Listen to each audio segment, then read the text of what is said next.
السلام علیکم ورحمۃ اللہ وبرکاتہ۔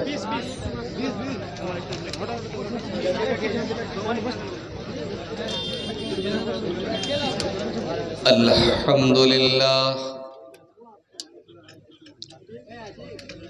نحمده ونستعینه ونستغفره ونعوذ بالله من شرور أنفسنا ومن سيئات أعمالنا من يهده الله فلا مضل له ومن يضلل فلا هادي له وأشهد أن لا إله إلا الله وحده لا شريك له وأشهد أن محمدًا عبده ورسوله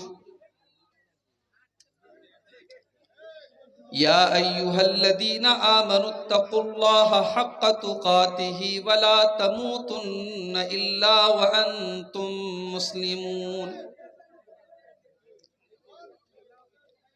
يا أيها الناس اتقوا ربكم الذي خلقكم من نفس واحدة وخلق منها زوجها وبث منهما رجالا كثيرا ونساء واتقوا الله الذي تساءلون به والأرحام إن الله كان عليكم رقيبا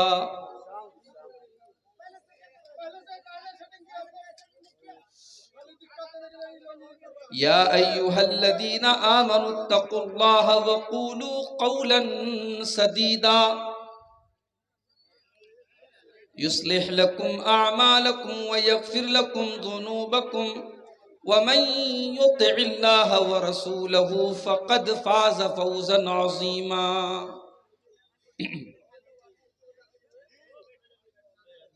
أما بعد فإن خير الحديث كتاب الله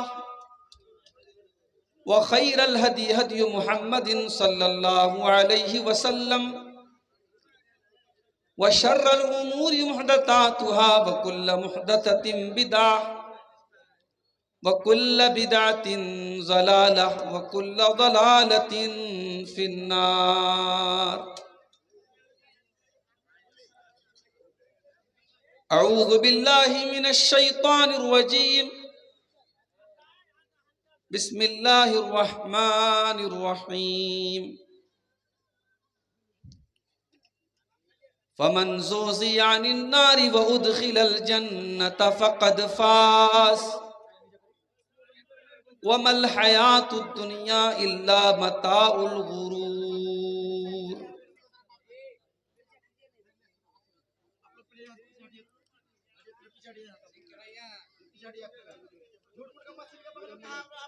آہ جاتی ہے فلک پر رحم لانے کے لیے، آہ جاتی ہے فلک پر رحم لانے کے لیے، بادلو ہٹ جاؤ دے دو راہ جانے کے لیے، اے دعا ہاں عرض کر عرش الہی تھام کے، اے دعا ہاں عرض کر عرش الہی تھام کے، اے خدا رخ پھیر دے اب گردش ایام کے، رحم کر اپنے نہ آئینے کرم کو بھول جا، رحم کر اپنے نہ آئینے کرم کو بھول جا، ہم تجھے بھولے ہیں لیکن تو نہ ہم کو بھول جا، ہم تجھے بھولے ہیں لیکن تو نہ ہم کو بھول جا، خلق کے راندے ہوئے دنیا کے ٹھکرائے ہوئے، خلق کے راندے ہوئے دنیا کے ٹکرائے ہوئے، آئے ہیں اب تیرے در پر ہاتھ پھیلائے ہوئے، آئے ہیں اب تیرے در پر ہاتھ پھیلائے ہوئے، خوار ہیں بدکار ہیں ڈوبے ہوئے ذلت میں ہیں،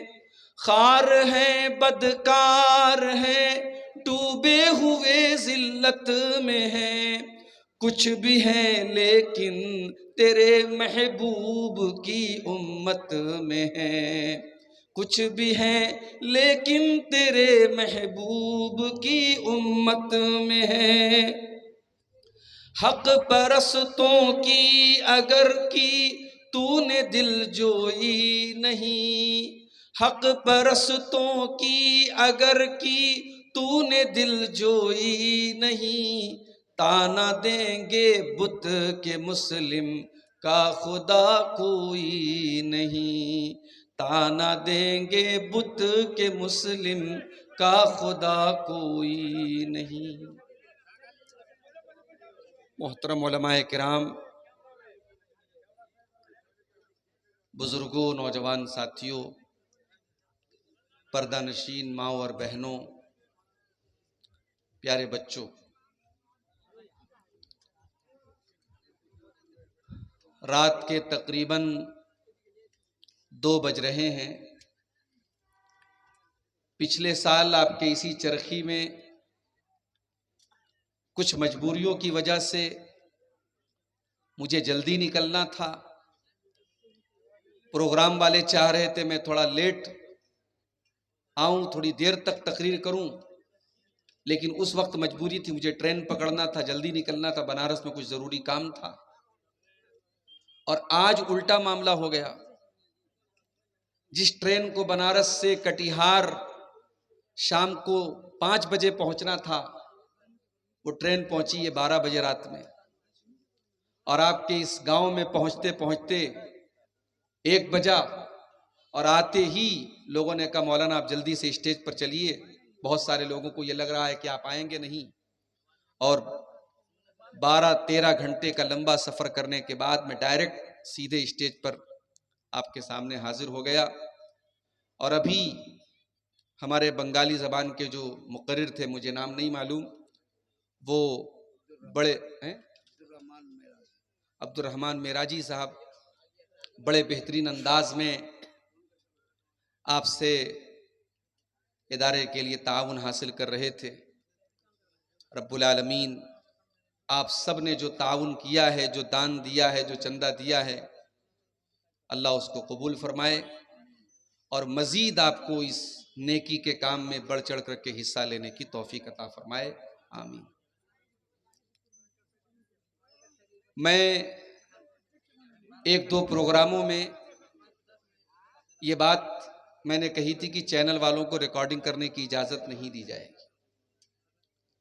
کچھ چینل والوں نے پرسنلی مجھ سے کہا کہ شیخ آپ ایسی پابندی مت لگائیے، ہمیں بڑی دقت ہو جائے گی۔ کچھ چینل والوں نے یہاں تک کہا کہ ہمارا سارا دار و مدار اسی چینل پر ہے، اور اگر آپ اس پر پابندی لگائیں گے تو ہمیں بڑی مشکل آ جائے گی۔ میں نے پھر اس کے بعد اجازت دے دی، لیکن میں یہ دیکھ رہا ہوں کہ اتنے سارے چینلز ہیں اور اتنے سارے یہاں مائک لگے رہتے ہیں، اور پھر اسٹینڈ کھڑے رہتے ہیں، سامعین کو بھی بڑی دقتیں ہو رہی ہیں۔ تو میں سوچ رہا ہوں کہ اس سلسلے میں آئندہ کچھ سختی برتی جائے، اور یوٹیوب پر ابھی بھی میں دیکھ رہا ہوں کہ سیمانچل کے بہت سارے چینلز ایسے موجود ہیں جس میں الٹے سیدھے بھڑکاؤ بیہودہ گندے تھمبنیل لگا کر کے، چاہے وہ میری تقریریں ہوں، چاہے وہ دوسرے علماء کی تقریریں ہوں، چاہے وہ بنگالی زبان کے علماء کی تقریریں ہوں، الغرض ان چینل والوں نے اپنے ویو کے لیے بہت کچھ ڈالا ہوا ہے، اور منع کرنے کے باوجود اس میں کوئی سدھار نظر نہیں آ رہا ہے۔ اس سلسلے میں ہمیں کوئی سخت اسٹیپ لینا ہی پڑے گا، اور میں نے محسوس کیا 2 پروگراموں میں جب چینل نہیں تھے تو اس طریقے کا کوئی ہنگامہ بھی نہیں تھا اور سکون سے پروگرام ہو رہے تھے. ہم یہ مناسب سمجھتے ہیں کہ اسی شکل کو باقی رکھا جائے. بہرحال میرے بھائیوں، آج جس موضوع پر میں کچھ آپ کے سامنے گفتگو کرنا چاہتا ہوں، اس موضوع کا تعلق ہمارے اور آپ کے پروردگار نے، ہمارے رب نے ہمیں انعام دینے کے لیے اور ہمیں سزا دینے کے لیے 2 الگ الگ مقامات بنائے ہیں. سزا دینے کے لیے جو جگہ ہے، جو مقام ہے، اس کا نام ہے جہنم، اور جو انعام کی جگہ ہے، جو بدلے، جو ریوارڈ کی جگہ ہے، جہاں نیکیوں کا ہمیں پھل ملے گا، اس جگہ کا نام ہے جنت. تو آج کی ہماری تقریر کا ٹاپک ہے وہ کون سی چیزیں ہیں، وہ کون سے اعمال ہیں، وہ کون سی ایکٹیویٹیز ہیں جو ہمیں جنت میں لے کر کے جائیں گی. ظاہر ہے بہت ساری چیزیں ہیں، ہم کچھ چنندہ چیزیں آپ کے سامنے بیان کریں گے. اس کے پہلے کہ ہم ان اعمال کو بیان کریں، ان چیزوں کو بیان کریں جو ہمیں جنت میں لے کے جاتی ہیں، پہلے ہم یہ سمجھ لیتے ہیں کہ جنت ہے کیا. جنت کا لفظ عربی زبان میں ایسے باغ کو جنت کہا جاتا ہے جو اتنا گھنا ہو کہ زمین نظر نہ آتی. اصل میں جنہ کے معنی عربی میں کسی چیز کا غائب ہونا، اسی لیے جنات کو جن کہا جاتا ہے، کیونکہ جن جو ہوتے ہیں وہ ہمیں نظر نہیں آتے، وہ ادرش ہوتے ہیں، انویزیبل ہوتے ہیں، ہم انہیں نہیں دیکھ سکتے، وہ ہمیں دیکھتے ہیں. تو جنت کہتے ہیں اس باغ کو جس میں اتنے پیڑ ہوں، اتنے درخت ہوں کہ زمین نظر نہ آ رہی ہو اوپر سے، اس کو کہتے ہیں جنت. اور شریعت میں جنت اس مقام کا نام ہے جو اللہ رب العالمین نے اپنے نیک بندوں کے لیے تیار کر کے رکھی ہے. اب وہ جنت کیسی ہے، اس میں کیا کیا ملے گا، وہ ایک الگ ٹاپک ہے. بس آپ اتنا سمجھ لیجئے کہ جنت ہمارے تصور سے، ہماری سوچ سے، ہماری امیجینیشن سے بہت اوپر کی چیز ہے.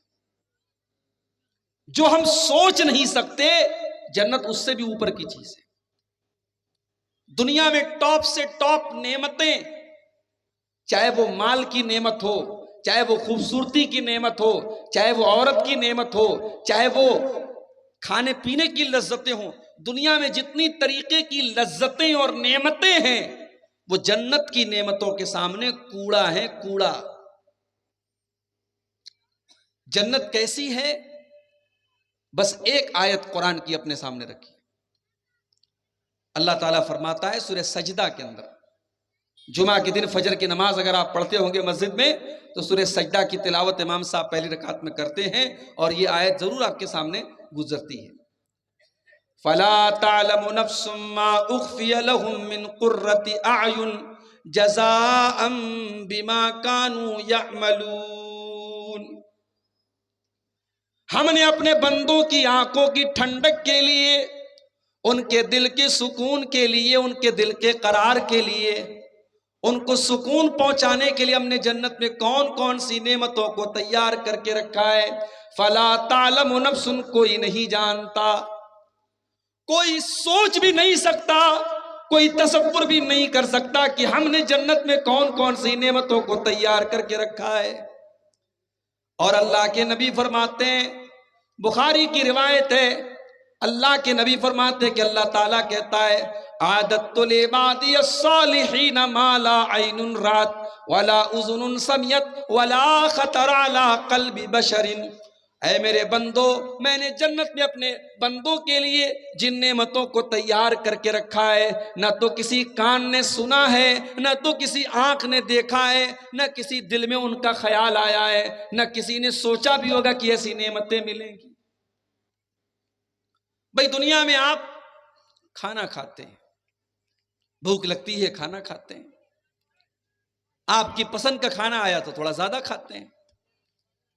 اس کے بعد ایک ٹائم ایسا آتا ہے کہ کھانا کھاتے کھاتے آپ کی بھوک پوری ہو جاتی ہے، پیٹ بھر جاتا ہے، اس کے بعد آپ کو لگتا ہے یار چھوڑو بس ہو گیا، بہت ہو گیا۔ جنت میں ایسا نہیں، جنت میں کوئی بور نہیں ہوگا، کوئی اکتائے گا نہیں۔ لا یمسہم فیہا نصب وما ہم منہا بمخرجین، جنت میں کوئی تھکے گا نہیں، کوئی بور نہیں ہوگا، اور جنت میں جانے کے بعد کسی کو جنت سے نکالا نہیں جائے گا۔ جہنم سے تو لوگ نکلیں گے، جہنم میں جانے کے بعد بہت سارے لوگوں کو اللہ تعالیٰ ان کے گناہوں کی سزا دے کر کے یا اپنے نبی کی سفارش کے ذریعے ان کو جہنم سے نکالے گا، مگر جو جنت میں ایک بار چلا گیا اب جنت سے نکل نہیں سکتا۔ جنت میں یہ ڈر نہیں ہے، دنیا میں یہ ڈر ہوتا ہے نا، آج پیسہ ہے کل پتہ نہیں ہوگا کہ نہیں ہوگا، آج جوانی ہے کل بڑھاپا آ جائے گا۔ جنت میں بڑھاپا نہیں آئے گا، جنت میں جتنے لوگ ہوں گے سب جوان ہوں گے، 30 سے 33 سال، 30 سے 33 سال کے بیچ ایئرس کے بیچ میں، اور جنت میں سب خوبصورت ہوں گے۔ دنیا میں اگر کوئی انسان بدصورت بھی رہے گا، جنت میں جاتے ہی ایسی ہوا چلے گی اس کو بہترین ہو جائے گا، اس کی شکل بہترین ہو جائے گی، سب کی ہائٹ ایک جیسی ہوگی، وہاں کوئی لمبا کوئی ناٹا نہیں، سب کی ہائٹ برابر ہوگی۔ اور جنت کی عورتیں، اللہ اکبر، اللہ نے فرمایا سورہ رحمان کے اندر فیہن قاصرات الطرف لم یطمثہن انس قبلہم ولا جان، جنت میں جو حوریں ہوں گی وہ نظروں کو جھکانے والی ہوں گی، اتنی پاکیزہ ہوں گی، ان کو کسی انسان نے کبھی ہاتھ نہیں لگایا ہوگا، کسی جنات نے کبھی ان کو ہاتھ نہ لگایا ہوگا۔ فَبِأَيِّ آلَاءِ رَبِّكُمَا تُكَذِّبَانِ، تو اے میرے بندو، اے جنات اور انسان، تم اپنے رب کی کون کون سی نعمتوں کو جھٹلاؤ گے؟ كَأَنَّهُنَّ الْيَاقُوتُ وَالْمَرْجَانُ، وہ جنت کی عورتیں اتنی سندر ہوں گی، اتنی خوبصورت ہوں گی، جیسے سمندر کے اندر سے نکلنے والا سیپ ہوتا ہے، جیسے سمندر کے اندر سے نکلنے والا موتی ہوتا ہے۔ سمندر کے اندر سے جو موتی نکلتا ہے وہ پیور ہوتا ہے، وہ شدھ ہوتا ہے، اصلی ہوتا ہے۔ جنت کی عورتیں بالکل پیور ہوں گی، وہ انٹچڈ ہوں گی، ان کو کسی نے ٹچ بھی نہیں کیا ہوگا، ان کی آنکھوں میں حیا ہوگی، وہ بے حیا نہیں ہوں گی، وہ بے شرم نہیں ہوں گی۔ دنیا کی عورتیں ان کا مقابلہ نہیں کر سکتی۔ اللہ کے نبی فرماتے ہیں لو ان امرأة من اہل الجنت اطلعت الى اہل الارض، اگر جنت کی کوئی عورت دنیا کی طرف جھانک لے، صرف وہ دنیا کی طرف جھانک لے، لملأت ما بینہما ریحا، تو زمین و آسمان کے بیچ میں اس کی خوشبو بھر جائے گی۔ صرف وہ جھانک لے، آنا تو بڑی دور کی بات ہے، اگر جنت کی عورت زمین کی طرف جھانک دے تو دنیا اس کی خوشبو سے بھر جائے گی۔ وَلَنَصِيفُهَا عَلَى رَاسِهَا خَيْرٌ مِّنَ الدُّنْيَا وَمَا فِيهَا، اور جنت کی عورتوں کے سر کے اوپر جو دوپٹہ ہوگا، اللہ کے نبی فرماتے ہیں وہ دنیا کی ساری نعمتوں سے بہتر ہوگا۔ پتہ یہ بھی چلا کہ جنت کی عورتیں دوپٹہ پہنتی ہیں، اس کا مطلب یہ ہوا کہ دنیا میں جو عورت دوپٹہ اوڑھتی ہے اور جو پردہ کرتی ہے وہ حقیقت میں جنت میں جانے والی عورت ہے، اس لیے کہ جنتی عورت کی پہچان یہ ہوتی ہے کہ اس کے سر پر دوپٹہ ہوتا ہے۔ دنیا میں آج کٹیہار میں آپ سے پوچھوں صاحب سب سے مہنگی زمین کہاں کی ہے؟ ہمارے اسحاق بھائی نے بتایا مولانا حاجی پور کا ایریا بڑا ترقی یافتہ ایریا ہے، آفیسرز کالونی بڑا پوش ایریا ہے کٹیہار کا، وہاں زمینیں بڑی مہنگی ملتی ہیں۔ دنیا میں ہم قیمتی سے قیمتی علاقہ جو ہوتا ہے اس کی اسی حساب سے ویلیو ہوتی ہے۔ ممبئی میں آپ باندرا میں چلے جائیں، اندھیری میں چلے جائیں، شاہ رخ خان کا بنگلہ ہے، امیتابھ بچن کا بنگلہ ہے، بھائی صاحب اربوں میں اس کی ویلیو ہے۔ کیوں؟ وہی اتنا بڑا بنگلہ آپ ممبئی کے کسی آؤٹر میں چلے جائیں اس کی وہ ویلیو نہیں ہے، جگہ کی ویلیو ہوتی ہے۔ جگہ کی ویلیو ہوتی ہے کہ ممبئی کے سینٹر میں، ممبئی کے خوبصورت علاقے میں وہ بنگلہ ہے۔ دنیا کے بہترین سے بہترین علاقے جنت کے سامنے بیکار ہے میرے بھائی۔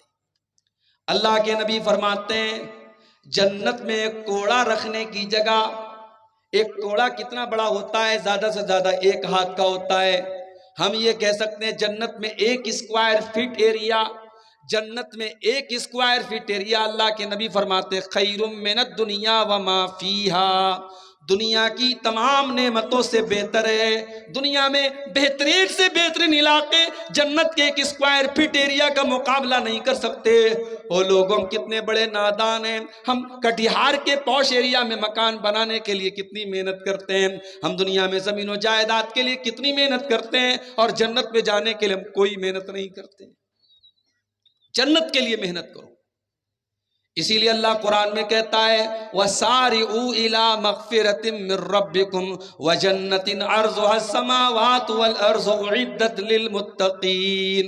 اے میرے بندو، تم آپس میں ایک دوسرے سے آگے نکلنے کی کوشش کرو، تم محنت کرو، تم دوڑ دھوپ کرو اللہ کی جنت کو پانے کے لیے، جس جنت کی چوڑائی زمین و آسمان کے برابر ہے، اور جس جنت کو اللہ تعالیٰ نے متقی لوگوں کے لیے تیار کر کے رکھا ہے. دنیا میں عورتوں کے ساتھ بڑے مسائل ہیں صاحب، بہت ساری گندگیاں ان کے ساتھ لگی ہیں. جنت کی عورتیں ہر قسم کی گندگی سے پاک ہیں. دنیا میں ہم کھانا کھاتے ہیں تو ساتھ میں لیٹرین بھی کرتے ہیں، جنتیوں کو لیٹرین کی حاجت نہیں. کھانا کھایا انہوں نے، اس کے بعد پسینہ ہوا اور پسینے کے ذریعے ان کا کھانا ہضم ہو گیا، پھر دوبارہ بھوک لگے گی. ان کو جو چاہیے ان کے کھانے پینے کی ساری نعمتیں جنت کے اندر اویلیبل رہیں گی. یہ ہے جنت میرے بھائی. کبھی انشاءاللہ اس پر ہم الگ سے بات کریں گے کہ جنت کی نعمتوں کا قرآن و سنت میں کیا ذکر کیا گیا. آج کا ہمارا ٹاپک یہ ہے وہ کون سی ایسی چیزیں ہیں جو جنت میں ہمیں لے کر کے جاتی ہیں. اور یہ بات نوٹ کر لیجئے، کامیابی یہ نہیں ہے کہ آپ لال بتی والی گاڑی پر گھومیں. کامیابی یہ نہیں ہے کہ بہار گورنمنٹ میں آپ کو منسٹر بنا دیا جائے، گاؤں کا پردھان بنا دیا جائے، ویدھان سبھا کا ودھایک بنا دیا جائے، اور گاؤں میں سب سے زیادہ دولت آپ کے پاس ہو جائے. کامیابی یہ نہیں ہے میرے بھائی. کامیابی میرے رب کی نظر میں، کامیابی اللہ کی نظر میں کیا ہے؟ قرآن کا 3 پارہ کھولو، سورہ آل عمران کے اندر اللہ فرماتا ہے فَمَنْ زُحْزِحَ عَنِ النَّارِ وَأُدْخِلَ الْجَنَّةَ فَقَدْ فَازَ وَمَا الْحَيَاةُ الدُّنْيَا إِلَّا مَتَاعُ الْغُرُورِ. میرے بندو، حقیقت میں کامیاب تو وہ انسان ہے جس کو ہم نے جہنم سے بچا لیا اور جس کو جنت میں ڈال دیا. جو جنت میں چلا گیا وہی کامیاب ہے. اور جو دنیا کے چکر میں پڑا ہوا ہے وہ کان کھول کر کے سن لیں وَمَا الْحَيَاةُ الدُّنْيَا إِلَّا مَتَاعُ الْغُرُورِ. دنیا کی زندگی تو دھوکہ ہے، دھوکہ. بڑا ناز تھا فرعون کو اپنی حکومت پر. فرعون یہ سمجھتا تھا حکومت یہ کامیابی ہے، لیکن فرعون جو اپنی حکومت اور بادشاہت پر بہت غرور کرتا تھا، بہت ناز کرتا تھا، جو موسیٰ علیہ السلام کا مذاق اڑایا کرتا تھا، اللہ تعالیٰ نے اسی فرعون کو پانی میں ڈوبا ڈوبا کر کے مار ڈالا. پانی میں ڈوب کر کے مر گیا. اور جب مرنے لگا تو فرعون کہتا ہے کہ میں اللہ کے اوپر ایمان لاتا ہوں، میں اس اللہ کے اوپر ایمان لاتا ہوں جس اللہ کے اوپر بنی اسرائیل ایمان لاتے ہیں. اللہ نے فرمایا الآن وقد عصیت من قبل. اے فرعون، آج تک تو ہماری نافرمانی کرتا رہا، آج تک تو ہمارا مذاق اڑاتا رہا، اور آج اپنے سامنے موت کو دیکھ کر کے تو ایمان لے آیا. فَالْيَوْمَ نُنَجِّيكَ بِبَدَنِكَ لِتَكُونَ لِمَنْ خَلْفَكَ آیَةً. اے فرعون، آج ہم تجھے اس پانی کے اندر موت کی نیند تو سنائیں گے، مگر اے فرعون ہم تیری ڈیڈ باڈی کو سلامت رکھیں گے، تیرے بدن کو سلامت رکھیں گے، تیری ڈیڈ باڈی کو آنے والی نسلوں کے لیے باقی رکھیں گے. آنے والی نسلیں دیکھیں گی دیکھو فرعون بہت بڑا بادشاہ تھا، مگر اللہ نے اس کا انجام کیا کیا؟ جب اس نے اللہ کی نافرمانی کی، جب اس نے اللہ کا مذاق اڑایا، اللہ نے اس کا انجام کیا کیا؟ تیری لاش دیکھ کر کے دنیا عبرت حاصل کرے گی. بہت پیسے والا تھا قارون، اس نے دولت کو کامیابی سمجھا ہوا تھا.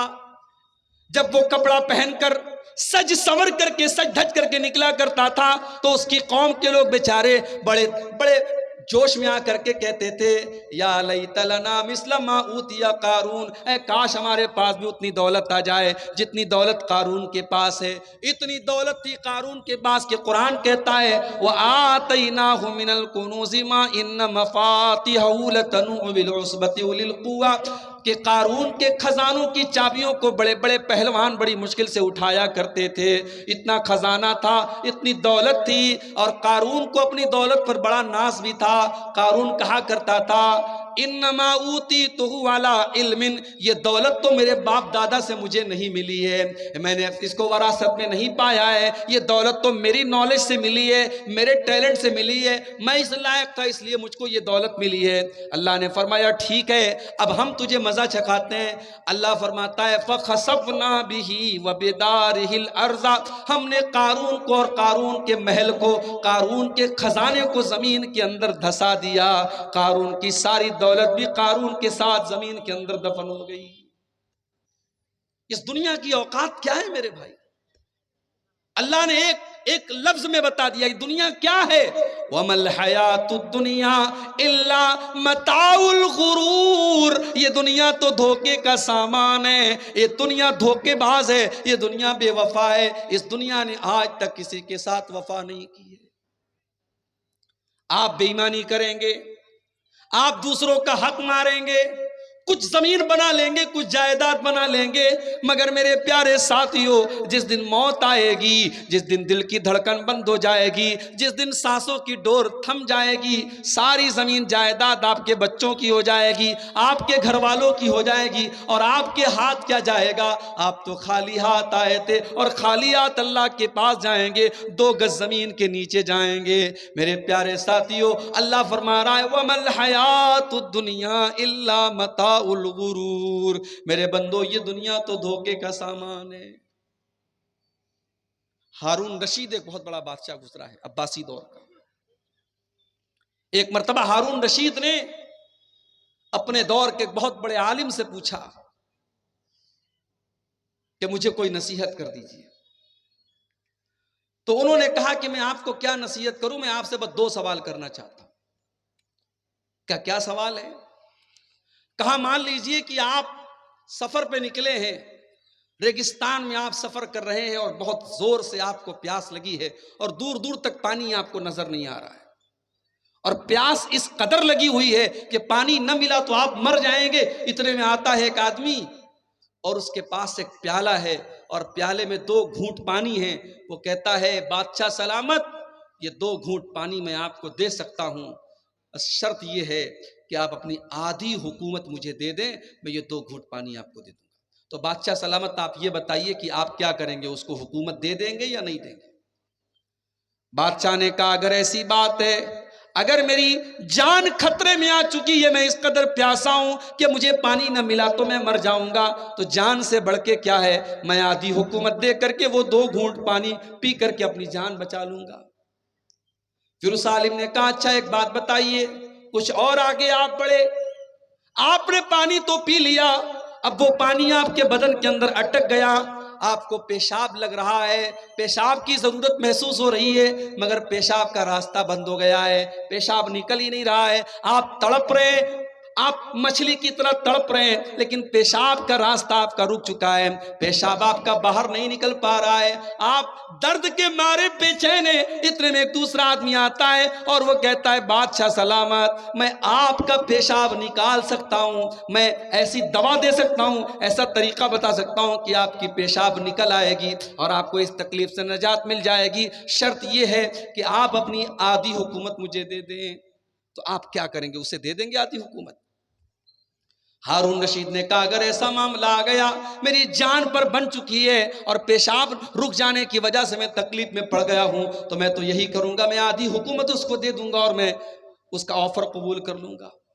کہا اے بادشاہ سلامت بس, جس حکومت کی اوقات یہ ہے کہ پانی کے چند قطرے اور پیشاب کے چند قطروں سے زیادہ آپ کی حکومت کی ویلیو نہیں ہے, اے بادشاہ سلامت اس حکومت پر کبھی ناز نہ کرنا, اس حکومت پر کبھی غرور نہ کرنا, اس حکومت پر کبھی اترانا نہیں, کبھی تکبر نہ کرنا. آج آپ دیکھ لیں صاحب, جن کے ہاتھ میں پاور ہے وہ اپنے پاور کا کیسا استعمال کر رہے ہیں. وہ راحت اندوری نے کہا تھا نا, جو آج صاحب مسند ہے کل نہیں ہوں گے, کرایہ دار ہے ذاتی مکان تھوڑی ہے, یہ کرسی اور اقتدار یہ کسی کی میراث نہیں ہے, آج کوئی ہے کل کوئی ہوگا. انسان کو اپنے پاور اور کرسی کا کبھی ناجائز فائدہ نہیں اٹھانا چاہیے.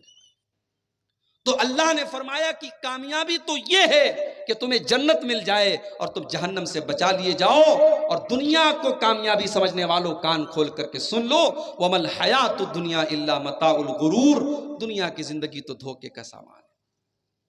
اب آئیے ہم قرآن و سنت کی روشنی میں کچھ ایسی چیزوں کو دیکھتے ہیں جن کو اللہ کے نبی نے بتایا ہے کہ ہاں یہ چیزیں جنت میں لے کے جانے والی ہیں. مگر میں بڑے ادب سے کہنا چاہتا ہوں میرے بھائیوں, آپ رات کے 2:30 اور 3 بجے تقریر سن رہے ہیں. یہ ٹائم ایسا ہے, یہ اللہ کی قبولیت کا ٹائم ہے. میرے بھائیوں, اس دعا کے ساتھ آپ یہ تقریر سنیں کہ میں جو باتیں بیان کروں گا, جو اعمال بیان کروں گا جنت میں لے کے جانے والے, رب العالمین کہنے والے کو اور سننے والوں کو سب کو عمل کی توفیق عطا فرمائے. ہم صرف کہیں نہ اور ہم صرف سنیں نہ, بلکہ ہم اس پر عمل بھی کریں. اللہ ہم کو اس کی توفیق دے. تو آئیے ہم شروع کرتے ہیں. سب سے پہلی چیز جو جنت میں لے کر کے جائے گی, جس کے بغیر جنت میں آپ جا ہی نہیں سکتے, وہ کیا ہے؟ وہ توحید ہے. جب تک آپ توحید پر نہیں آ جائیں گے, ایک اللہ کی عبادت آپ نہیں کریں گے, ایک اللہ کے آگے آپ کا سر نہیں جھکے گا, اور ایک اللہ کی توحید کا اقرار آپ نہیں کریں گے, تب تک آپ جنت میں نہیں جا سکتے. اللہ کے نبی فرماتے ہیں, من شہید اللہ الہ الا اللہ خالصا من قلبہ دخل الجنہ, جو دل کی گہرائی سے لا الہ الا اللہ کا اقرار کرے گا, جو دل سے لا الہ الا اللہ پڑھے گا, جو دل سے کلمہ توحید کا اقرار کرے گا, جو دل سے ہر طریقے کے شرک کو مٹا دے گا, دخل الجنہ, ایسا انسان جنت میں داخل ہوگا. مگر آپ کیا بولیں گے؟ ہمارے اور آپ کے بیچ میں ایسے لوگ بیٹھے ہیں جو نماز میں آتے تو کہتے ہیں ایاک نعبد و ایاک نستعین, اے اللہ ہم تیری ہی عبادت کرتے ہیں اور تجھ ہی سے مدد مانگتے ہیں. اور نماز کے باہر کشتی لڑنے جاتے ہیں پہلوان کے سامنے تو کہتے ہیں یا علی مشکل کشا, علی کو مشکل کشا بنا دیا. اولاد چاہیے تو کسی بابا کے مزار پہ جا کے اولاد کا سوال کرتے ہیں. دولت چاہیے تو کسی کو غریب نواز کا لقب دے دیتے ہیں. مدد چاہیے تو کسی کو غوث اعظم کا لقب دے دیتے ہیں, کسی کو داتا بنا لیتے ہیں, کسی کو گنج بخش بنا لیتے ہیں. جو مقام اللہ کا ہے, جو درجہ اللہ کا ہے, وہ غیر اللہ کو دے دیتے ہیں. اور اگر آپ کو یقین نہ آتا ہو, ہمارے یو پی میں بہت ساری مثالیں آپ کو مل جائیں گی. بریلی میں پاگل خانہ بھی مشہور ہے اور بریلی میں ایک درگاہ بھی ہے. آپ جائیں اور دیکھیں, اپنی نظروں سے, اپنی آنکھوں سے دیکھیں کہ وہاں کیا ہو رہا ہے. میرے بھائی, اجمیر چلے جائیں, آپ دلی میں نظام الدین کی درگاہ پہ چلے جائیں, کرے غیر گر بت کی پوجا تو کافر, کواکب میں مانے کرشمہ تو کافر, جھکے آگ پر پہرے سجدہ تو کافر, جو ٹھہرائے بیٹا خدا کا تو کافر, مگر مومنوں پر کشادہ ہے راہیں, پرستش کرے شوق سے جس کی چاہیں, نبی کو جو چاہیں خدا کر دکھائیں, اماموں کا رتبہ نبی سے بڑھائیں, مزاروں پہ جا جا کے نظریں چڑھائیں, شہیدوں سے جا جا کے مانگے دعائیں, نہ توحید میں کچھ فرق اس سے آوے, نہ اسلام بگڑے نہ ایمان جاوے. یہ مولانا حالی کا شعر ہے. انہوں نے آج سے 100 سال پہلے کہا تھا 2023 آ گیا, ہم چاند پر پہنچ گئے, مگر مسلمانوں کی سوسائٹی اور سماج میں آج بھی یہ تمام چیزیں ہو رہی ہیں. میرے بھائیوں, جب ہم شرک کریں گے, جب اللہ کی توحید کے ساتھ غداری کریں گے, جب ہم غیر اللہ کے نام پہ بکرے ذبح کریں گے, غیر اللہ کے نام پہ مرغے ذبح کریں گے, جب اپنے بچوں کو لال کالے پیلے تعویذ پہنائیں گے, جب ہماری توحید گڑبڑ ہوگی تو اللہ کی مدد کہاں سے آئے گی؟ اللہ کے نبی کہہ رہے ہیں جو توحید پر رہے گا جنت اس کو ملے گی.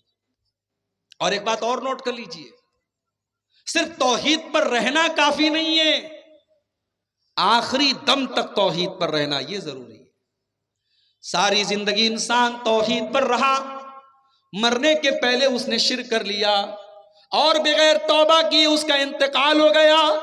اب اللہ تبارک و تعالیٰ کیا اس کی ساری زندگی بھر کی نیکیاں تو برباد ہو جائیں گی. اس لیے کہ اللہ قرآن میں کہتا ہے وَلَا تَمُوتُنَّ إِلَّا وَأَنْتُمْ مُسْلِمُونَ, اے مسلمانوں کان کھول کر کے سن لو, تمہیں موت آئے تو ایمان کی حالت میں آئے, تمہیں موت آئے تو توحید کی حالت میں آئے, مرتے دم تک تمہیں توحید کی حفاظت کرنا ہے, ایمان پر خاتمہ ہونا ضروری ہے. اگر ایمان پر خاتمہ نہ ہوا, اگر شرک کے اوپر تمہارا خاتمہ ہوا تو تم برباد ہو جاؤ گے.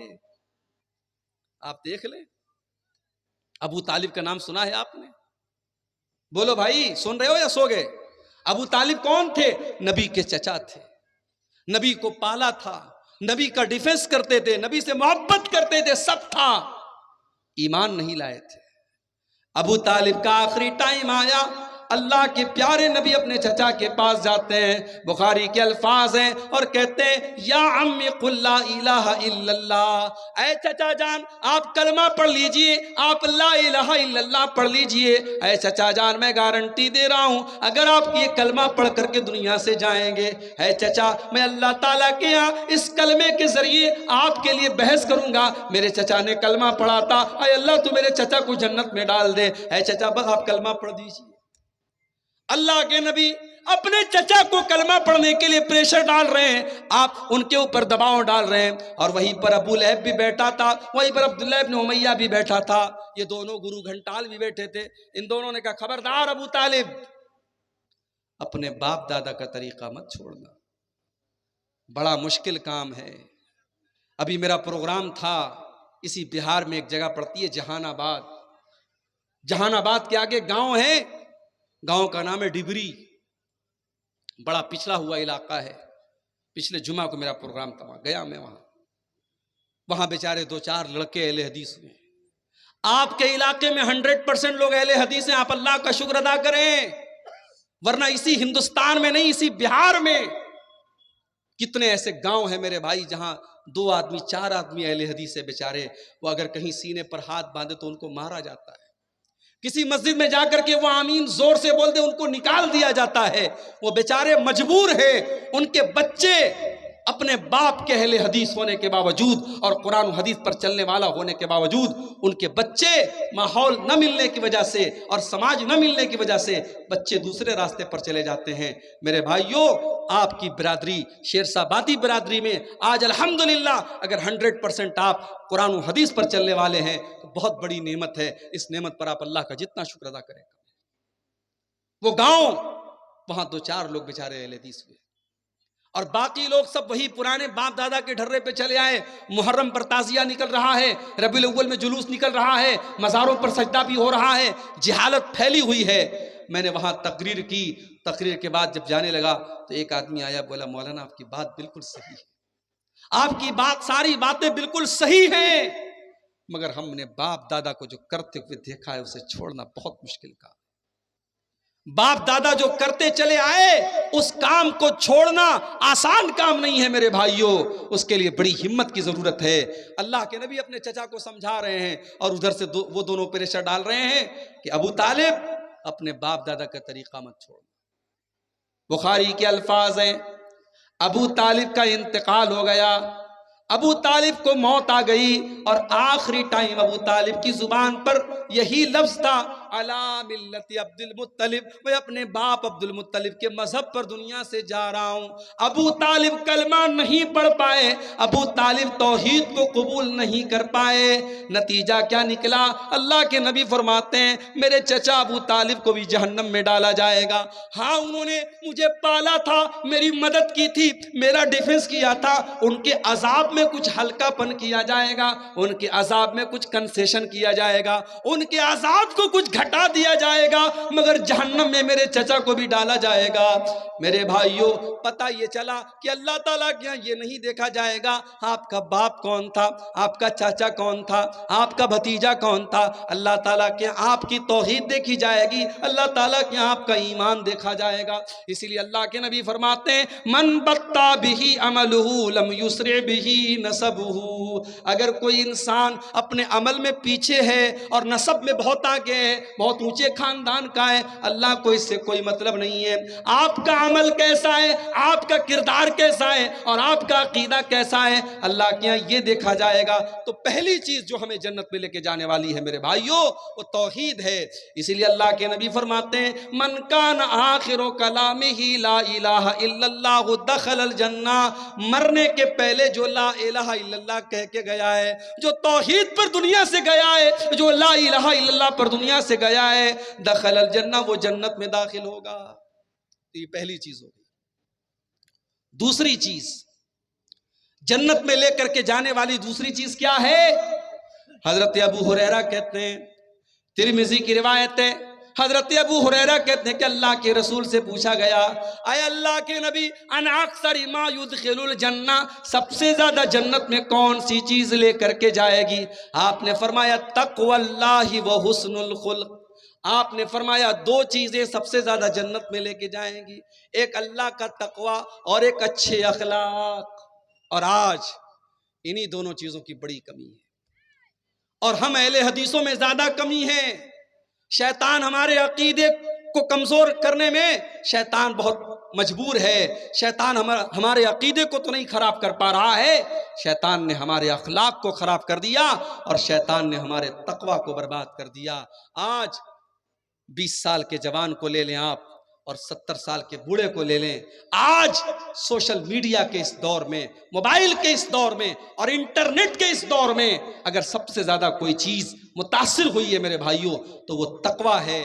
آج فیس بک پر آپ ماشاءاللہ دینداری کی باتیں کرتے ہیں، اچھی باتیں کرتے ہیں، آپ فیس بک پر آپ کوئی گندی باتیں نہیں شیئر کرتے ہیں، مگر آپ جب فیس بک چلانے لگتے ہیں، فیس بک پر وہ جو ویڈیوز آتے ہیں، چھوٹے چھوٹے ریلز جن کو کہا جاتا ہے، اب ریل آئی، اب آپ دیکھنے لگے، اس میں گانا بجانا بھی آنے لگا، اس میں سیریل بھی آنے لگا، اس میں بےہودہ باتیں بھی آنے لگی، عالم بھی دیکھ رہا ہے، جاہل بھی دیکھ رہا ہے، 20 سال کا نوجوان بھی دیکھ رہا ہے، 70 سال کا بوڑھا بھی دیکھ رہا ہے۔ میرے بھائیوں، آج اگر سب سے زیادہ کسی چیز کی کمی ہے تو اللہ کے تقوی کی کمی ہے اور اللہ کے ڈر کی کمی ہے۔ آج اللہ کے نبی کی یہ حدیث ہمیں بتا رہی ہے، یہ دو چیزیں اپنے اندر ہم پیدا کر لیں، بہترین اخلاق اپنے اندر پیدا کر لیں اور تقوی پیدا کر لیں۔ اخلاق کا معاملہ بھی ہمارا بہت کمزور ہے، ہمیں سے بہت سارے لوگ ماشاءاللہ نمازی ہیں، چہرے پر داڑھی ہے، بہت دنیا کے اعتبار سے پرہیزگار ہیں، مگر جب بولتے ہیں، جب بات کرتے ہیں تو ایسا لگتا ہے جیسے پتھر مار رہے ہیں۔ نہ بات کرنے کی تمیز ہے، نہ بولنے کی تمیز ہے، نہ ان کی بیوی کے ساتھ ان کا کردار اچھا ہے، نہ ماں کے ساتھ سلوک اچھا ہے، نہ باپ کے ساتھ سلوک اچھا ہے۔ وہ سمجھتے ہیں بس 5 ٹائم کے نمازی ہم بہت بڑے متقی ہو گئے۔ نہیں میرے بھائی، آپ کا اخلاق کیسا ہے، آپ کا ویوہار کیسا ہے، ماں کے لیے آپ کیسے ہیں، باپ کے لیے آپ کیسے ہیں، اولاد کے لیے کیسے ہیں، بھائیوں کے لیے کیسے ہیں، پڑوسیوں کے لیے کیسے ہیں۔ اللہ کے نبی فرماتے ہیں کہ قیامت کے دن اللہ کے ہاں ترازو کے اوپر، میزان کے اوپر سب سے بھاری اگر کوئی چیز ہوگی تو انسان کے بہترین اخلاق ہوں گے۔ اخلاق سے قیمتی اور اخلاق سے وزندار کوئی چیز نہیں ہوگی۔ اسی لیے اللہ کے نبی سے جب پوچھا گیا کہ دو چیزیں جو سب سے زیادہ جنت میں لے کے جانے والی وہ کیا ہیں، تو آپ نے فرمایا تقوی اللہ و حسن الخلق، ایک اللہ تعالیٰ کا ڈر، اور دوسری چیز بہترین اخلاق۔ پھر پوچھا گیا اللہ کے نبی سب سے زیادہ جہنم میں لے کر کے جانے والی کون سی چیز ہے، سب سے زیادہ لوگ جہنم میں کیوں جائیں گے؟ آپ نے فرمایا الفم والفرج، ایک زبان کی وجہ سے بہت زیادہ جہنم میں جائیں گے، زبان سے جھوٹ بولیں گے، غیبت کریں گے، چغلی کریں گے، بہتان لگائیں گے، زبان کی وجہ سے جہنم میں زیادہ جائیں گے، والفرج، اور شرمگاہ کی وجہ سے بھی زیادہ جائیں گے، زنا کریں گے، بدکاری کریں گے، لواطت کریں گے، شرمگاہ سے متعلق جتنے گناہ ہیں وہ گناہ بھی انسان کو جہنم میں لے کر کے جائیں گے۔ تو جنت میں لے کر کے جانے والی یہ دوسری چیز ہے، اللہ کا ڈر اور بہترین اخلاق۔ اور آگے بڑھیے، جنت میں لے کر کے جانے والی تیسری چیز، میرے پیارے ساتھیوں، اگر آپ جنت میں جانا چاہتے ہیں تو ایک بڑا آسان سا کام بتا رہا ہوں۔ اگر اللہ نے آپ کو پیسے سے نوازا ہے، اگر اللہ نے آپ کو دولت سے نوازا ہے، اگر ہو سکے تو کسی یتیم کی پرورش اپنے ذمے لے لیجئے، کسی یتیم بچے کو پال لیجئے۔ اللہ کے نبی فرماتے ہیں انا وکافل الیتیم کہاتین، آپ نے اپنی دونوں انگلیوں سے اشارہ کر کے فرمایا کہ یتیم کی پرورش کرنے والا، یتیم کو پالنے والا اور یتیم کی ذمہ داری قبول کرنے والا جنت میں محمد رسول اللہ کے ساتھ رہے گا۔ اتنا ساتھ رہے گا، اتنا ساتھ رہے گا، آپ نے دونوں انگلیوں سے اشارہ کر کے فرمایا کہ جیسے یہ دونوں انگلیاں ایک دوسرے سے جڑی ہوئی ہیں، ایک دوسرے سے ملی ہوئی ہیں، یتیم کو پالنے والا میرے ساتھ جنت میں اس طریقے سے رہے گا۔ یتیم کا بڑا حق ہے میرے بھائی۔ سماج میں اگر کوئی یتیم بچہ ہے، ہو سکے تو اس کی پرورش اپنے ذمہ لو، نہیں کر سکتے اس کی پڑھائی کا خرچ اپنے ذمہ لے لو۔ کتنے بچے ہیں بیچارے یتیم ہیں، پڑھنے میں بڑے ٹیلنٹڈ ہیں، مدرسے کی فیس نہیں دے پا رہے ہیں، اور قوم کے پاس بہت پیسہ ہے اپنے فالتو کاموں کے لیے، اپنے حرام کاموں کے لیے بہت پیسہ ہے۔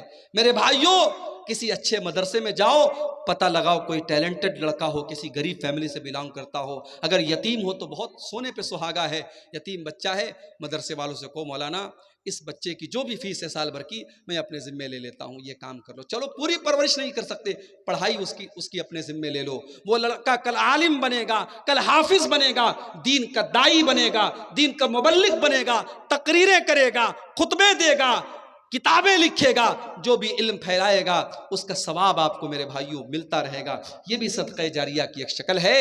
اللہ کے نبی نے فرمایا کہ یتیم کی پرورش اپنے ذمے لے۔ 3 چیزیں ہو گئی۔ نمبر 4، جنت میں لے کر کے جانے والی چوتھی چیز، یہ بھی بہت آسان کام ہے، بس 2 کام آپ کو کرنا ہے۔ یہ حدیث سنا دیتا ہوں۔ اللہ کے نبی کے ایک صحابی ہیں، ان کا نام ہے ہانی رضی اللہ تعالیٰ عنہ۔ ہانی کہتے ہیں میں اللہ کے رسول کے پاس گیا، میں نے کہا اے اللہ کے نبی مجھے کوئی ایسا عمل بتا دیجئے ما یوجب الجنہ، جو جنت کو واجب کر دے۔ کوئی ایسا کام بتا دیجئے کہ اگر میں وہ کام کروں تو جنت میرے لیے واجب ہو جائے، میں ہر حال میں جنت میں چلا جاؤں۔ اللہ کے نبی نے فرمایا علیک بحسن الکلام وبذل الطعام، اے میرے صحابی تو 2 کام کر لے تو جنت میں چلا جائے گا۔ پہلا کام تو یہ کر لے، حسن الکلام، جب تو کلام کرے، جب تو بات چیت کرے، جب تو گفتگو کرے، جب کسی سے کوئی بات کہے تو تیری بات کا انداز اچھا ہو، تیری بات میٹھی ہو، تیرا انداز میٹھا ہو، تیری آواز میں، تیری بات چیت میں مٹھاس ہو، تو کڑے لہجے میں بات نہ کرے، تیری آواز اچھی ہو، تیری بات چیت اچھی ہو۔ آواز کا مطلب یہ نہیں کہ انسان اپنی آواز بدل دے، جو نیچرل آواز ہے وہ آواز میں بات کرے، لیکن بات اس کی صحیح ہو، میٹھی بات ہو، اچھے انداز میں لوگوں سے بات کرے، بدتمیزی سے بات نہ کرے۔ اور دوسری چیز کیا ہے؟ وَبَذْلِ الطَّعَامِ، لوگوں کو کھانا کھلاؤ۔ اب لوگوں کو کھانا کھلاؤ میں غریب بھی آ گئے، رشتہ دار بھی آ گئے، مہمان بھی آ گئے۔ آج تو حالات یہ ہو گئے میرے بھائی، گھر میں مہمان آتا ہے، شوہر بیچارہ گھر میں آ کے بیوی سے صرف اتنا کہتا دو لوگ آئے ہیں، تھوڑا کھانا زیادہ بنا دو، بیوی کی پیشانی پر بل پڑ جاتا ہے۔ تم نے مجھ سے پوچھا تھا تم لے کے کیوں چلے آئے؟ بیوی کو 4 روٹی زیادہ بنانی پڑ گئی، کچھ چاول زیادہ بنانے پڑ گئے، کچھ دال زیادہ بنانی پڑ گئی، کچھ گوشت میں اس کو مسالہ زیادہ ڈالنا پڑ گیا، بیوی تیش میں آ گئی، تم نے بغیر مجھ سے پوچھے مہمان کو کیوں بلایا؟ اور ایک نبی کا دور ہے میرے بھائیوں، اللہ کے نبی کے پاس ایک صحابی آتے ہیں، اے اللہ کے نبی بڑا بھوکا ہوں، کھانا کھلا دیجئے۔ آپ نے اپنے گھر میں پوچھوایا، آپ کی تمام بیویوں نے کہا ہمارے پاس تو اپنے کھانے کے لیے ہم مہمان کو کہاں سے کھلائیں؟ آپ نے صحابہ سے فرمایا کہ اے میرے صحابہ، کون میرے مہمان کو آج رات کھانا کھلائے گا؟ حضرت ابو طلحہ رضی اللہ تعالیٰ عنہ کھڑے ہوئے، اے اللہ کے نبی میں آپ کے مہمان کو کھانا کھلاؤں گا۔ ابھی بیوی سے پوچھا بھی نہیں ہے، ابھی پتہ بھی نہیں لگایا گھر میں آٹا بچا ہے کہ نہیں بچا ہے، چاول بچا ہے کہ نہیں بچا ہے، گوشت کی بوٹی بچی ہے کہ نہیں بچی ہے، کچھ نہیں پوچھا، اللہ کے نبی سے وعدہ کر لیا اے اللہ کے نبی آپ کا مہمان میرا مہمان ہے، میں آپ کے مہمان کو کھانا کھلاؤں گا۔ مہمان کا ہاتھ پکڑا، گھر گئے، دروازہ کھٹکھٹایا، بیوی نے دروازہ کھولا، کہا اے میری بیوی مہمان کو لے کے آیا ہوں، جلدی سے کھانا نکال دے۔ بیوی نے کہا اندر آئیے، بیوی کنارے لے کے گئی، بولی ہے میرے سرتاج آج تو اتنا کھانا ہے کہ اگر بچے کھائیں گے تو ہم نہیں کھا سکتے، ہم کھائیں گے تو بچے نہیں کھا سکتے، وہ کھانا تو ہمارے برابر کبھی کھانا نہیں ہے، آپ تو مہمان کو لے کے چلے آئے، اب بتائیے کیا کریں؟ کہا ایک کام کرو، بچوں کو سلا دو، بچوں کو سلا دو، اور میں مہمان کو گھر میں لے کے آتا ہوں، کھانا پلیٹ میں لے آؤ، اور میرے سامنے بھی خالی پلیٹ رہے گا، اور جیسے ہی کھانے کا ٹائم آئے گا چراغ کی بتی بجھا دینا، مہمان کو ایسا لگے گا میں بھی کھانا کھا رہا ہوں، مہمان کا پیٹ بھر جائے، ہم دونوں میاں بیوی بعد میں کبھی کھا لیں گے، بھوکے رہ لیں گے، کوئی مسئلہ نہیں۔ میری پیاری ماؤں بہنوں، آج چراغ لے کے ڈھونڈو، ایسی بیویاں نہیں ملیں گی، ایسی عورتیں نہیں ملیں گی۔ حضرت ابو طلحہ مہمان کو گھر میں لے کر کے آئے، مہمان کے سامنے کھانا رکھ دیا، اپنے سامنے خالی پلیٹ رکھ دیا، اور چراغ کی بتی کو کھانے کے ٹائم بجھا دیا، اور جھوٹ موٹ اپنا منہ چلانے لگے۔ مہمان سمجھا کہ یہ لوگ بھی کھانا کھا رہے ہیں، مہمان نے پیٹ بھر کے کھانا کھا لیا۔ صبح ہوئی، ابو طلحہ اللہ کے نبی کے پاس آتے ہیں، اللہ کے نبی کہتے ہیں اے ابو طلحہ، تم نے اور تمہاری بیوی نے جو جو کام کیا ہے مجھے اللہ تعالیٰ نے وہ کام بتا دیا ہے، اور اللہ تعالیٰ تم دونوں میاں بیوی کے اس عمل سے بہت خوش ہوا ہے۔ وہ لوگوں، صحابہ کے دور میں اتنی دولت تو نہیں تھی، اتنے بڑے بڑے مکانات تو نہیں تھے، ان کے پاس بڑی بڑی گاڑیاں تو نہیں تھی، مگر صحابہ کے دل بہت بڑے تھے۔ وہ لوگوں، اپنے دل کو تھوڑا بڑا کر دو۔ اگر تمہارے کچھ رشتہ دار آ کر کے تمہارے گھر میں کھانا کھا لیں، کچھ مہمان تمہارے گھر میں آ کے کھانا کھا لیں، اس میں کوئی حرج کی بات نہیں ہے۔ اللہ کے نبی فرماتے ہیں یہ دو کام جنت میں لے کر کے جانے والا ہے۔ علیک بحسن الکلام وبذل الطعام، اپنی گفتگو کو اچھا کر لو اور کھانا کھلایا کرو، یہ دو کام ایسا ہے جس کی وجہ سے تم کو جنت ملے گی۔ اور آگے بڑھیے، جنت میں لے کر کے جانے والا ایک اور کام ہے، جب دنیا بستر پہ سو رہی ہو یا رات میں کچھ منچلے قسم کے نوجوان موبائل پر کسی کے ساتھ بات چیت میں مگن ہوں، چیٹنگ میں مگن ہوں، یا کچھ لڑکے رات میں بیٹھ کر کے فلمیں دیکھ رہے ہوں، رات کے اس آخری پہر میں اگر اللہ کا کوئی بندہ اٹھ کر کے تہجد کی نماز پڑھتا ہے، قیام اللیل کرتا ہے اور رات کی نماز پڑھتا ہے، تو یہ نماز بھی انسان کو جنت میں لے کر کے جاتی ہے۔ اللہ نے ایسے لوگوں کا تذکرہ کرتے ہوئے سورہ سجدہ کے اندر فرمایا، تتجافا جنوبهم عن المضاجع يدعون ربهم خوفا وطمعا۔ میرے نیک بندے تو وہ ہیں، میرے متقی بندے تو وہ ہیں، میرے ڈرنے والے، اللہ سے ڈرنے والے بندے تو وہ ہیں، جب رات میں دنیا والے آرام سے بستروں پر سوتے رہتے ہیں، وہ بستروں سے الگ ہو کر اللہ کی بارگاہ میں کھڑے ہو کر کے، لیٹ کر کے اللہ کی بارگاہ میں سجدے کر کر کے اللہ کو یاد کیا کرتے ہیں۔ وَمِمَّا رَزَقْنَاهُمْ يُنْفِقُونَ، اور ہم نے جو روزی دی اس میں سے وہ خرچ بھی کرتے ہیں۔ تہجد کی نماز یہ بھی انسان کو جنت میں لے کر کے جاتی ہے میرے بھائی۔ اسی لیے اللہ کے رسول جب مدینہ پہنچے، آپ نے مدینہ پہنچنے کے بعد سب سے پہلا پیغام جو لوگوں کو دیا تھا وہ کیا دیا تھا؟ ایھا الناس افشوا السلام واطعموا الطعام وصلوا الارحام وصلوا باللیل والناس نیام تدخلوا الجنۃ بسلام۔ او لوگو، چار کام کر لو تم جنت میں چلے جاؤ گے۔ افشوا السلام، سلام کو پھیلاؤ، سلام کو بڑھاؤ، سلام کو پھیلاؤ، زیادہ سے زیادہ ایک دوسرے کو سلام کیا کرو، سلام پھیلاؤ۔ اور دوسرا کام واطعموا الطعام، کھانا کھلایا کرو، مہمان کو، غریبوں کو، رشتہ داروں کو خوب کھانا کھلایا کرو۔ وصلوا الارحام، اور رشتوں کو جوڑا کرو۔ وصلوا باللیل والناس نیام، اور جب راتوں میں لوگ بستر پہ سو رہے ہوں اس ٹائم تہجد کی نماز پڑھا کرو، اس ٹائم قیام اللیل کیا کرو۔ وہ لوگوں، اتنا کام اگر تم کر لو گے تدخلوا الجنۃ بسلام، تو بڑے آرام سے جنت میں چلے جاؤ گے۔ جنت میں لے کر کے جانے والا ایک اور کام ہے۔ 5 ٹائم کی نماز فرض ہے، 5 ٹائم کی پڑھنا ہے، مگر 2 نمازیں اس میں خاص طور سے ایسی ہیں جو عام طور سے ہماری اور آپ کی چھوٹ جاتی ہے۔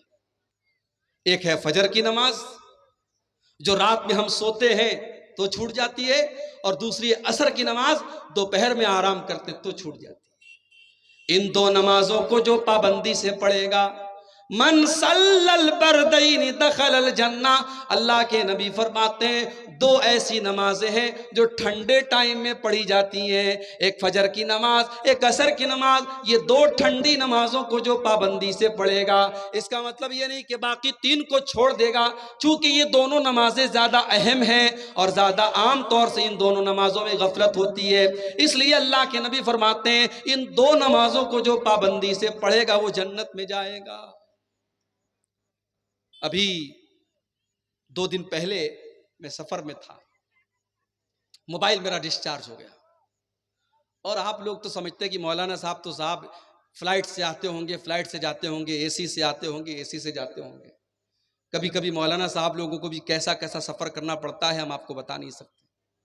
2 دن پہلے میں کلکتہ سے بردمان سے گھر جا رہا تھا، بنارس جا رہا تھا، اور اتفاق دیکھیے ٹرین کا ٹکٹ میں نے بنایا تھا، اے سی کا ٹکٹ بنایا تھا، لیکن چونکہ ابھی ہمارے غیر مسلم بھائیوں کے تہوار کا سیزن چل رہا ہے، ٹرینوں میں بہت رش چل رہا ہے، ٹکٹ میرا کنفرم نہیں ہوا، ٹکٹ کنفرم نہیں ہوا۔ اب صاحب سسٹم آپ جانتے ہیں، اگر آن لائن ٹکٹ بنایا ہے آپ نے اور ٹکٹ کنفرم نہیں ہوا تو اس کا مطلب کہ آپ کا وہ ٹکٹ کینسل ہو جائے گا اور اب آپ وداؤٹ ٹکٹ ہو گئے۔ اب مجھے جانا بھی ضروری تھا، میرا بہت ضروری کام تھا بنارس میں۔ میں نے سوچا چلو بھائی ٹی ٹی سے بات کرتا ہوں. میں نے جنرل ٹکٹ خریدا, ٹی ٹی سے ملا, میں نے کہا ٹی ٹی صاحب مجھے بنارس مغل سرائے تک جانا ہے, کوئی سیٹ آپ مجھے اے سی 3rd کلاس میں, اے سی 2nd میں, اے سی 1st کلاس میں, جتنا بھی پیسہ لگے میں دینے کے لیے تیار ہوں. ٹی ٹی نے کہا بھائی صاحب کہیں کوئی جگہ نہیں, پوری ٹرین فل ہے, میں آپ کو کہیں کوئی سیٹ نہیں دے سکتا. ٹرین کے اندر اے سی ڈبے کے اندر سیٹ خالی تھی, میں بیٹھا, ٹی ٹی نے باہر کر دیا, نہیں آپ اندر نہیں بیٹھ سکتے, آپ کے پاس ٹکٹ نہیں ہے, یہ ساری سیٹیں ریزرو ہیں, آپ اندر نہیں بیٹھ سکتے. ٹرین کے باہر جو دروازے کے پاس جہاں بیسن لگا ہوتا ہے اور جہاں لیٹرین کے دروازے ہوتے ہیں, پوری رات میں نے وہیں پر بیٹھ کر کے پوری رات گزاری میرے. اور موبائل میں میری اتفاق سے چارجنگ بھی نہیں تھی, موبائل بھی ڈسچارج تھا, میں کسی سے کوئی بات بھی نہیں کر سکتا تھا. تو وہ رات میرے لیے بڑی بھاری گزری. ایک تو تکلیف جو تھی ہوئی, رات بھر وہاں دروازے کے پاس جو بیٹھنا پڑا, وہیں لیٹنا پڑا, وہ تو جو تکلیف ہوئی. موبائل آج ہماری ضرورت بنا ہے. اگر موبائل سوئچ آف ہے, موبائل بند ہے, تو انسان ایسا لگتا ہے کہ صاحب اس دنیا میں بالکل یتیم ہو گیا ہے. اتنا تعلق ہو گیا ہمارا موبائل سے, اتنا جڑاؤ, اتنا کنیکشن ہو گیا ہمارا موبائل سے.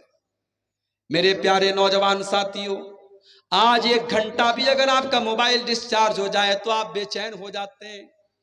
نہ جانے کس کی کال آئی ہوگی, نہ جانے کس کا میسج آیا ہوگا, اور 1 گھنٹہ بھی آپ موبائل کے بغیر نہیں رہ سکتے ہیں.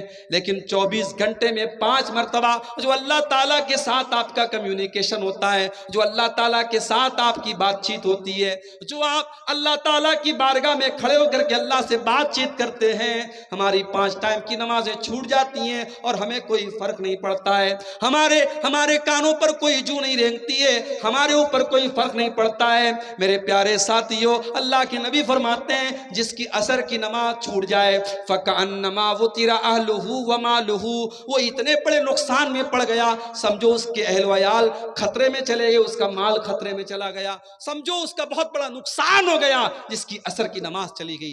اتنی اہمیت ہے عصر کی نماز کی. میرے پیارے ساتھیوں, نماز کی پابندی کرو, اور خاص طور سے فجر اور عصر کی نماز کی پابندی کرو. یہ 2 نمازیں ہمیں جنت میں لے کر کے جائیں گے.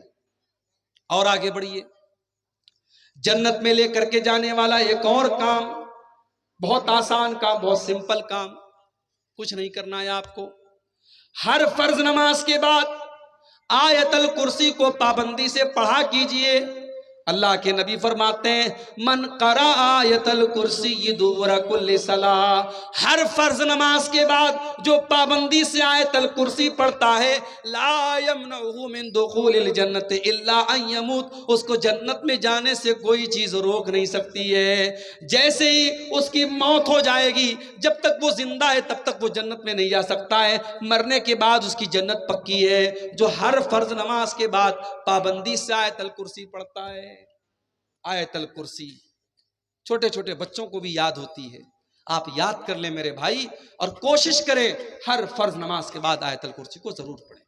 اور صرف فرض نماز کے بعد نہیں, رات میں بستر پہ سونے جب جائیں تب بھی آیت الکرسی پڑھ کے سویا کریں.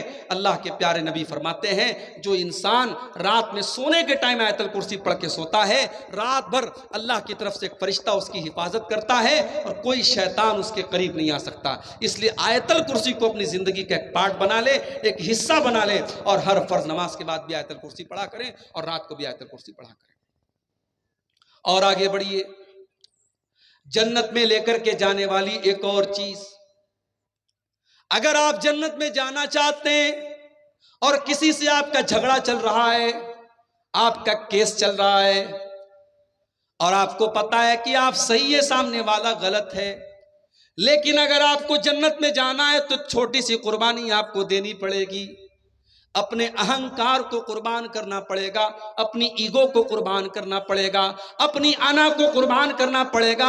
اللہ کے نبی فرماتے ہیں انا زعیم ببیت فی الجنہ, میں جنت کی گارنٹی لیتا ہوں اس انسان کے لیے, لمن ترک المیراء وان کان محقا, جو حق پر ہونے کے باوجود جھگڑے کو ختم کر دے, حق پر ہے, صحیح ہے, پھر بھی جھگڑے کو ختم کر دے, ایسے انسان کو میں جنت کی گارنٹی دیتا ہوں. یہ اللہ کے نبی نے فرمایا. میرے پیارے ساتھیوں، اگر اس حدیث پر اگر عمل کرنے کے لیے ہم اپنے جھگڑوں کو ختم کر دیں، نہ جانے کتنے خاندانوں کے کیس ختم ہو جائیں، نہ جانے کتنے بھائی بھائی کے مسئلے حل ہو جائیں۔ صرف اس حدیث کو اپنے سامنے رکھیے کہ اللہ کے نبی جنت کی گارنٹی دے رہے ہیں اس انسان کو جو حق پر ہونے کے باوجود جھگڑے کو چھوڑ دے۔ اور آگے بڑھیے، جنت میں لے کر کے جانے والی ایک اور چیز بڑی آسان چیز ہے، بس ہمیں اتنا کام کرنا ہے۔ اگر اللہ نے دولت سے نوازا ہے اور ہمارے پاس اللہ کے گھر کا حج کرنے کی طاقت ہے، اللہ کے گھر کا حج ہم کر سکتے ہیں، ہم پہلی فرصت میں حج کر لیں۔ انتظار نہ کریں ابھی تو مکان پورا نہیں ہوا، انتظار نہ کریں ابھی تو بیٹی کی شادی نہیں ہوئی، انتظار نہ کریں ابھی تو لڑکے کی شادی نہیں ہوئی۔ معاف کرنا میرے بھائی، لڑکے کی شادی، لڑکی کی شادی اور مکان کا بنوانا یہ حج کے لیے کوئی شرط نہیں ہے۔ اگر آج آپ کے پاس اتنی دولت ہے کہ آپ حج کر سکتے ہیں تو پہلی فرصت میں آپ حج کر لیجئے، اس سے پہلے کہ آپ بیمار ہو جائیں، اس کے پہلے کہ آپ کی دولت ختم ہو جائے، اس کے پہلے کہ آپ حج کا وہ کام نہ کر سکیں۔ بہت ساری مثالیں ہیں۔ خود میرے اپنے گھر میں میری والدہ محترمہ کی بڑی خواہش تھی حج کرنے کی، فارم بھی بھرا گیا ان کا، لیکن قسمت میں نہیں تھا، مقدر میں نہیں تھا۔ اس کے پہلے کہ وہ حج کرتی لاک ڈاؤن لگ گیا، اور لاک ڈاؤن کے بعد ان کا انتقال ہو گیا، اور ان کی حسرت ان کے دل میں رہ گئی۔ میرے بھائیوں، اگر آپ کے پاس حج کرنے کی طاقت ہے اور آج آپ 40 سال کے ہیں تو 60 سال کا انتظار مت کیجئے، گارنٹی نہیں ہے۔ ہم نے کورونا کا دور دیکھا، ہم نے مختلف بیماریوں کا دور دیکھا، اور ابھی بنارس میں جو حالات ہیں آپ کو میں بتا نہیں سکتا کہ کیا حالات ہیں۔ ہر گھر میں کوئی نہ کوئی بیمار چل رہا ہے۔ اس وقت بھی ایک بیماری پھیلی ہوئی ہے پورے بنارس میں، اس کو بولتے چکن گنیا، یعنی وہ ایسا بخار ہوتا ہے کہ بدن کے جوڑ جوڑ میں درد ہوتا ہے۔ اس وقت بنارس کے ہر گھر میں 2-4 لوگ اس بخار میں مبتلا ہیں، اور ابھی میرے جاننے والوں میں، میرے رشتہ داروں میں 10 لوگ ایسے ہیں جو کینسر کی بیماری میں، جو بڑی خطرناک بیماری ہے کینسر کی بیماری، اس بیماری میں مبتلا ہیں، اور اس میں 2-3 لوگوں کا انتقال بھی ہو گیا ہے۔ میرے بھائیوں، ہم نہیں جانتے کب کون سی بیماری ہمارے پیچھے لگ جائے گی، کب کون سی وبا ہمارے اوپر آ جائے گی۔ اس لیے اگر حج کرنے کی طاقت ہے تو حج پہلی فرصت میں کر لو، اس حج کا بدلہ بھی جنت ہے۔ اللہ کے نبی فرماتے ہیں الحج المبرور لیس له جزاء الا الجنہ۔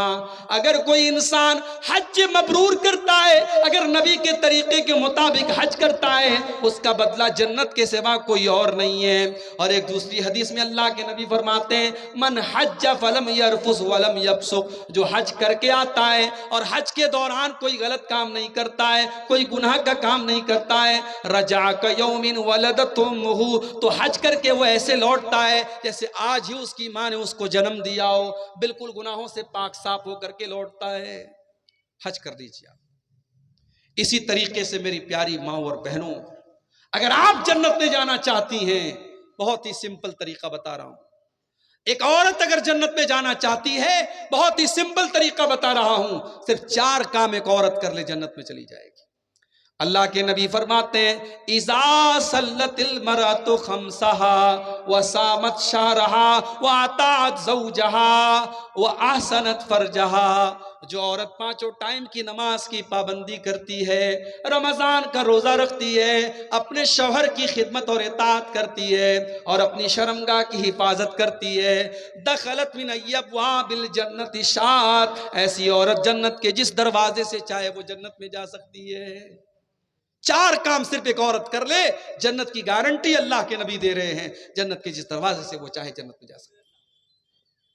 اسی طریقے سے میرے پیارے ساتھیوں، اگر آپ جنت میں جانا چاہتے ہیں، کبھی رات میں بیٹھ کر کے، کبھی تنہائی میں بیٹھ کر کے، جب کوئی دیکھنے والا نہ ہو، کوئی کیمرہ نہ لگا ہو، کوئی آڈیو ریکارڈنگ نہ کر رہا ہو، کوئی ویڈیو نہ بنا رہا ہو، رات کا اندھیرا ہو، آپ ہیں اور آپ کا کمرہ ہے اور آپ کے گناہوں کی سیاہی ہے، اللہ کی بارگاہ میں اپنے ہاتھ پھیلائیے اور اپنے گناہوں کو یاد کر کے اللہ سے معافی مانگیے۔ وہ جو قطرے آپ کی آنکھوں سے نکلیں گے میرے پیارے ساتھیوں، اللہ کے نبی فرماتے ہیں عینان لا تمسہم النار، 2 آنکھیں ایسی ہیں جو کبھی جہنم میں نہیں جائیں گی، عین عین بکت من خشیت اللہ، ایک وہ آنکھ جو اللہ کے خوف سے روتی ہے، جس سے آنسو نکلتے اللہ کے خوف سے، وہ آنکھ کبھی جہنم میں نہیں جائے گی۔ اور ایک وہ آنکھ، وہ عین باتت تحرس فی سبیل اللہ، اللہ کے راستے میں چوکیداری کر رہی ہے، سرحدوں کی حفاظت کر رہی ہے، اس آنکھ والے کو بھی اللہ تعالیٰ جہنم میں نہیں ڈالے گا۔ دو آنکھوں کو اللہ تعالیٰ جہنم میں نہیں ڈالے گا۔ اگر ہم اور آپ جنت میں جانا چاہتے ہیں، اپنی آنکھوں کو کبھی اللہ کے خوف سے اپنی آنکھوں میں ہم آنسو بھی لے آئیں میرے بھائیوں، وہ آنسو جو اللہ کے لیے بہیں گے، وہ آنسو بھی ہمیں جنت میں لے کر کے انشاءاللہ جائیں گے۔ اور اسی طریقے سے اگر آپ جنت میں جانا چاہتے ہیں تو میرے پیارے ساتھیوں، شریعت نے ایک کام اور بتایا ہے کہ ہمیشہ سچائی کا ساتھ دو، ہمیشہ سچائی کا ساتھ دو، سچ بولو اور سچ لوگوں کا ساتھ دو۔ اللہ کے نبی فرماتے ہیں علیکم بالصدق فإن الصدق یہدی الی الجنہ، اے میری امت کے لوگوں ہمیشہ سچائی کا ساتھ دو، کیونکہ سچائی جنت کی طرف لے کر کے جاتی ہے۔ وإیاکم والکذب، اور جھوٹ سے ہمیشہ بچو، فإن الکذب یہدی الی النار، کیونکہ جھوٹ آپ کو جہنم کی طرف لے کر کے جاتا ہے۔ سچائی کا ساتھ دیجئے اور سچوں کے ساتھ رہیے، انشاءاللہ یہ راستہ بھی آپ کو جنت کی طرف لے کے جائے گا۔ اسی طریقے سے میرے پیارے ساتھیوں، جنت میں لے کر کے جانے والا ایک اور عمل ہمیں قرآن و سنت کے اندر بتایا گیا۔ وہ عمل یہ ہے کہ ہم اللہ کے نبی کی اطاعت کریں، اللہ کے نبی کی پیروی کریں، اللہ کے نبی کے راستے پر چلیں، آپ کی اطاعت کرنے والا بھی جنت میں جائے گا۔ اللہ کے نبی فرماتے ہیں کل امتی یدخلون الجنت الا من ابا، میری امت کے سارے لوگ جنت میں جائیں گے مگر وہ لوگ جنت میں نہیں جائیں گے جن کو جنت میں جانا منظور نہیں ہے، جو جنت میں جانے سے انکار کر دیں گے۔ صحابہ نے کہا اللہ کے نبی وہ کون سے بد نصیب لوگ ہوں گے جو جنت میں جانے سے انکار کر دیں گے؟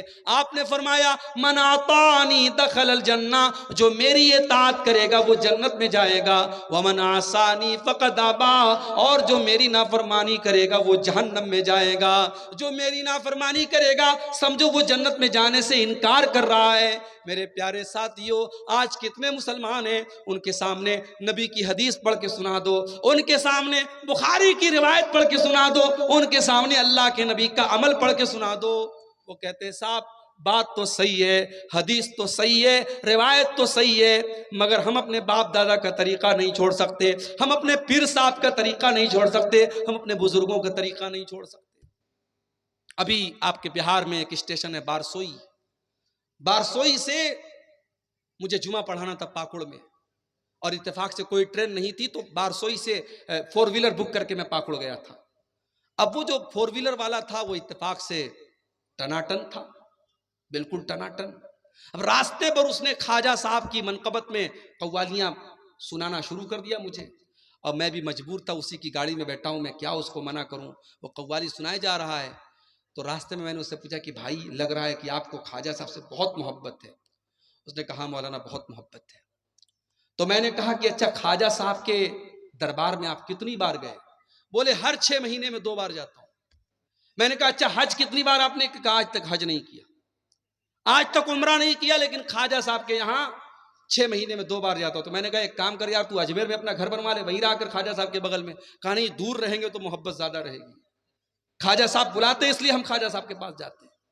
آج کتنے مسلمان ہیں جن کے دلوں میں غیر اللہ کی محبت بھری ہوئی ہے میرے بھائی۔ جب اس کا نام غلام مصطفیٰ تھا، بارسوئی کا رہنے والا وہ انسان، وہ ڈرائیور کہہ لیجئے، اس گاڑی کا مالک بھی وہی تھا۔ جب میں نے اس کو تھوڑی دیر سمجھایا تو اس نے کہا مولانا آپ اپنا نمبر دے دیجئے، ہم جلسہ کرائے گا تو آپ کو بلائے گا۔ ہم کہا آپ ہم کو کبھی نہیں بلائے گا، آپ جب ہم کو بلائیں گے تو آپ کے علاقے کے لوگ تیار ہی نہیں ہوں گے جب ان کو پتہ لگے گا کہ یہ تو سلفی مولوی ہے۔ کہا بات تو آپ صحیح بولتے ہیں، ہمارے گاؤں والے تو سب ٹناٹن لوگ ہیں، سب سنی لوگ ہیں، وہ تو نہیں بلائیں گے۔ کہا مولانا آپ کی بات تو صحیح ہے، مگر ہمارے باپ دادا کا جو طریقہ تھا ہم وہ طریقہ نہیں چھوڑ سکتے، یہ باپ دادا کا طریقہ ہم نہیں چھوڑ سکتے۔ میں نبی کی حدیثیں سنا رہا ہوں لیکن وہ کہہ رہا ہے کہ میں باپ دادا کا طریقہ نہیں چھوڑ سکتا۔ میرے بھائیوں، ایک مومن کا شیوا کیا ہونا چاہیے؟ اللہ تعالیٰ قرآن میں کہتا ہے انما کان قول المؤمنین اذا دعوا الی اللہ ورسولہ، اذا دعوا الی اللہ ورسولہ لیحکم بینہم ان یقولوا سمعنا واطعنا۔ ایک مومن کی شان تو یہ ہے، ایک مومن کا حال تو یہ ہونا چاہیے، جب اس کو اللہ کی طرف بلایا جائے،